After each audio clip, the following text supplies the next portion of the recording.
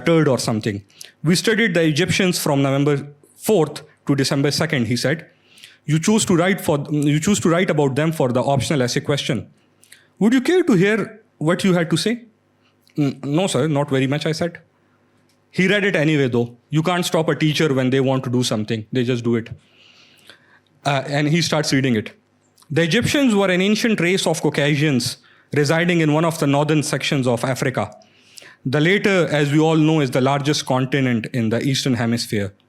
The Egyptians are extremely interesting to us today for various reasons. Modern science would still like to know what the secret ingredients were that the Egyptians used when they wrapped up dead people so that their faces would not rot for innumerable centuries. This interesting riddle is still quite a challenge to modern science in the 20th century. He stopped reading and put my paper down. I was beginning to sort of hate him. Holden Caulfield has used the term sort of 180 times in this whole novel. So everything is sort of for him. I sort of hate him. Your essay,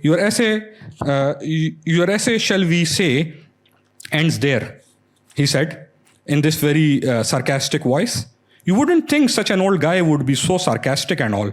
However, you dropped a little note at the bottom of the page, he said. I know I did, I said. It was very fast because I wanted to stop him before he started reading that out loud. But you couldn't stop him. He was hot as a firecracker. Dear Mr. Spencer, this is all I know about the Egyptians. I can't seem to get very interested in them, although your lectures are very interesting. It is all right with me if you fail me though, as I'm already failing everything except English anyway. Respectfully yours, Holden Caulfield. So, and that's how you'd find everything in this novel. This very narration, look at this very narration, this very slang narration feels so organic.